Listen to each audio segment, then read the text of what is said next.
Bonjour tout le monde, comment allez-vous? Moi, ça va extrêmement bien. Et aujourd'hui, je ne vous parlerai pas d'un personnage ou d'un comics. Non. Mais du coup, de quoi va-t-on parler dans cette vidéo? Eh bien, vous n'êtes pas sans savoir que la saison 2 de Loki est actuellement en cours de diffusion. Et on va parler du final de l'épisode 4 et théoriser sur ses conséquences. Pour commencer, et pour parler de l'épisode en général, je le trouve excellent. Et comme vous vous en doutez, si vous avez vu l'épisode, le plus marquant dedans reste son final. Et c'est là-dessus que nous allons théoriser. Déjà, pour la suite de la série en elle-même, et sur ce quoi portera les 2 derniers épisodes, eh bien je dois vous avouer que je ne pense pas que les personnages soient morts. En effet, on peut déjà voir dans le trailer de la série des scènes qui se passent dans le passé, comme B15 en infirmière, Loki devant ce qui semble être un magasin de jet ski, ou encore Sylvie dans une pièce avec des vinyles. Mais si pour l'épisode 5, je vois bien un épisode se passant dans le néant, et où Ravonna se retrouverait confrontée à Alioth, ce qui ferait un parallèle assez évident avec la saison 1. Mais d'un autre côté, quel serait l'intérêt d'un épisode entier centré là-dessus?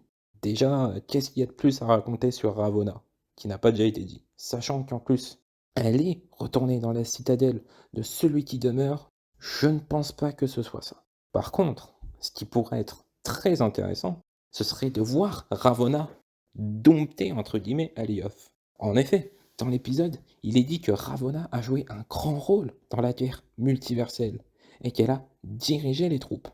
Si ça se trouve, celui qui demeure s'est servi des troupes du TVA et d'Alioth dirigées par Ravonna pour gagner la guerre multiverselle. Et l'épisode 5 pourrait se centrer là-dessus. Par contre, pour l'épisode 6, honnêtement, aucune idée. Ils peuvent aller un peu n'importe où avec un final comme ça. Mais j'ai bien une théorie dessus. Et si l'explosion du TVA avait donné lieu au Battle World? Je m'explique.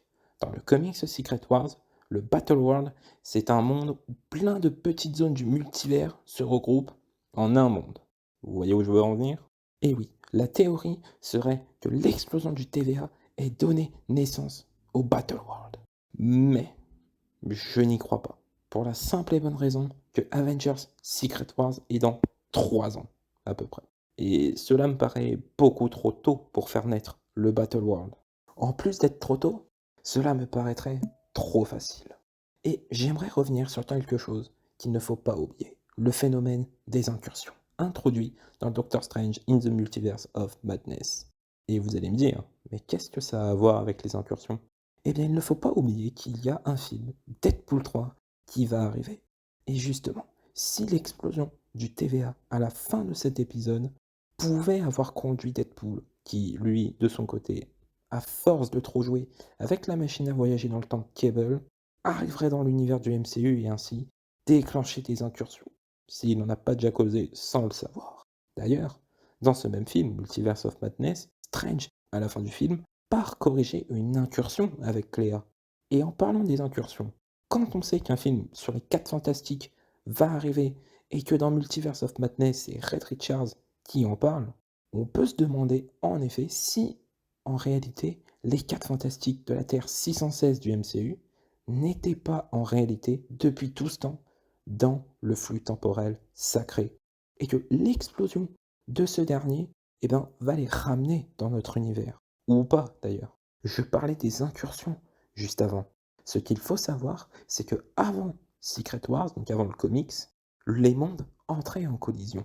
Et alors vous allez me dire, entraient en collision, c'est-à-dire. Alors en fait, ce qu'il faut savoir, c'est que avant Secret Wars, les planètes en fait s'entrechoquaient. Donc il y avait la planète par exemple Terre numéro 50 000 et Terre numéro 51 000.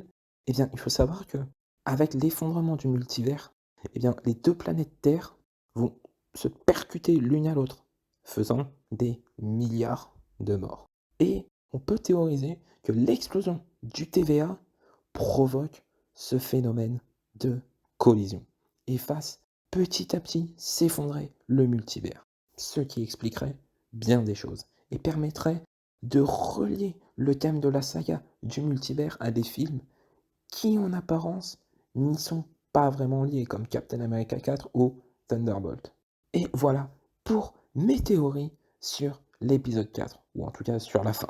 On est parti un petit peu loin là-dedans, et si ça vous a plu, n'hésitez pas à vous abonner et à laisser un pouce bleu.